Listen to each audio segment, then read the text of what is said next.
Halo, assalamualaikum warahmatullahi wabarakatuh. Halo teman-teman, ketemu lagi sama aku di Sobat S Channel. Nah, di sini aku akan memperlihatkan ke kalian gimana sih cara budidaya ikan lele bagi pemula. Nah, pertama-tama yang harus kita perhatikan dengan baik adalah bagaimana cara kita tebar bibit yang pertama agar ikan tidak stres.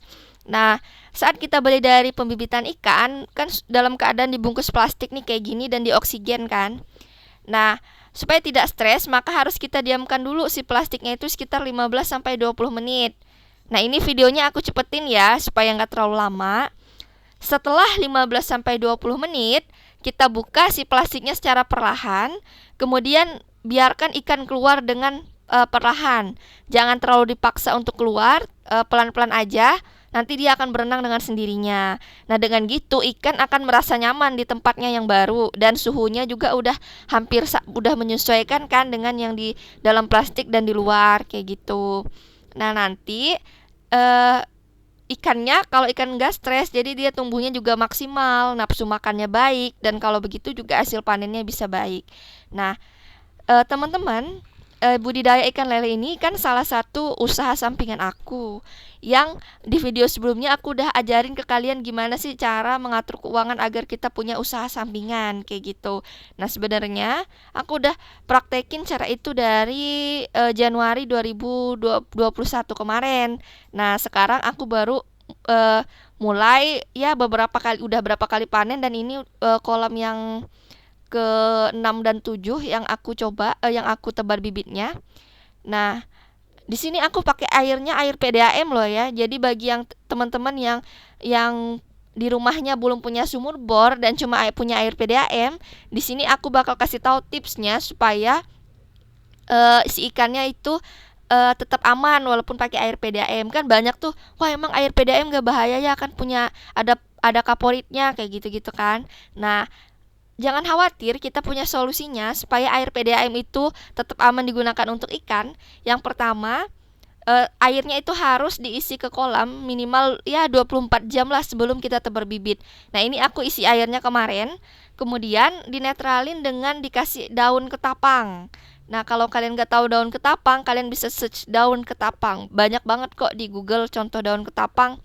Dan kalau di sini itu di jalan-jalan banyak daun ketapang. Nah, kalau nggak ada daun ketapang gimana? Bisa pakai kedabong pisang. Nah, kalau udah dinetralin sekitar 24 jam direndam pakai daun ketapang, simpan aja di kolamnya. Pelepah pisang habis dipotong-potong simpan di kolam. Nah, besoknya saat kita tebar bibit baru deh kita ambil si daun ketapang dan kedebongnya. Nah, setelah tebar bibit kayak gini, setelah dinetralin kayak gini, baru kita tebar bibit ikan lele. Nah, insya Allah aman, gak akan khawatir ada kaporit dan sebagainya, aman kok. Aku udah praktekin di kolam 1 sampai 5 dan aman-aman aja sampai panen. Kalau untuk pengisian air juga aku pakai air dicampur air PDAM dengan air yang lama kayak gitu dan aman-aman aja. Nah, terus di sini aku bakal ngasih tahu ke kalian juga cara memanfaatkan lahan sisa supaya jadi cuan cuan cuan. Di sini siapa yang suka cuan? Nah, di sini aku manfaatin lahan sisa yang nggak kepake supaya bisa dijadikan kolam untuk budidaya ikan lele. Aku nggak pakai kolam beton ya, jadi cuman pakai kolam terpal biasa seperti yang kalian lihat di video ini. Kemudian bagian luarnya aku lapis pakai spanduk bekas. Nah, kalau di pasar banyak kan ya, di pasar luak jual spanduk bekas dan murah-murah. Kenapa harus dilapis spanduk bekas? Karena di sini banyak kucing. Jadi daripada dicakar dicakar terus bolong itunya kolam terpalnya, jadi harus kita lapis dengan spanduk bekas supaya lumayan kuat juga pertahanannya kayak gitu. Nah, terus di sini aku kasih jaring juga supaya mempermudah saat kita panen. Jadi nggak perlu di apa dicauk-cauk kalau bahasa sini mah ya. Nggak perlu diambil pakai jaring dikit-dikit kan, pakai jaring ikan yang kecil itu, jadi kan lumayan repot dan menghabiskan waktu. Nah, kalau di jaring kayak gini saat kita pengen panen atau kita pengen sortir, jaringnya tinggal diangkat deh, jadi nggak perlu repot-repot dan waktu pengerjaannya juga jadi lebih cepat. Si ikan juga nggak lama stres di air yang kotor, misalnya saat saat dibersihin kan. Nah, jadi kalau kayak gini kan langsung angkat ikannya, pindahin ke bak sementara misalnya kayak gitu. Jadi si ikannya juga nggak gampang stres. Nah, jadi kalian ini bisa jadi ide bagus juga ya buat kalian yang punya lahan sisa, daripada nggak dimanfaatin dengan baik. Yuk kita budidaya ikan lele. Nah, kenapa ikan lele? Karena seperti yang aku bilang tadi, kalau ikan lele itu panennya cepet. Jadi sekitar 2-3 bulan kalian udah terima hasilnya. Nah, kalau kalian jual ikannya itu secara harga ecer, bukan di pengumpul ikan gitu. Nah, harganya juga lebih mahal kan.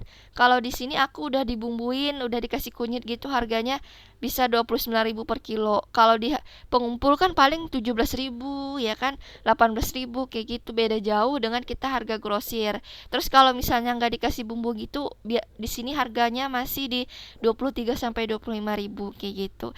Jadi lumayan tinggi juga. Nah, berapa sih untungnya per kolam? Kira-kira di sekitar 1 juta bersihnya per kolam itu. Jadi kalau kalian punya 2 kolam, berarti per 3 bulan kalian udah punya tabungan 2 juta misalnya, bener nggak? Nah, kalau punya 7 kolam misalnya, berarti per 3 bulan udah punya tabungan 7 juta.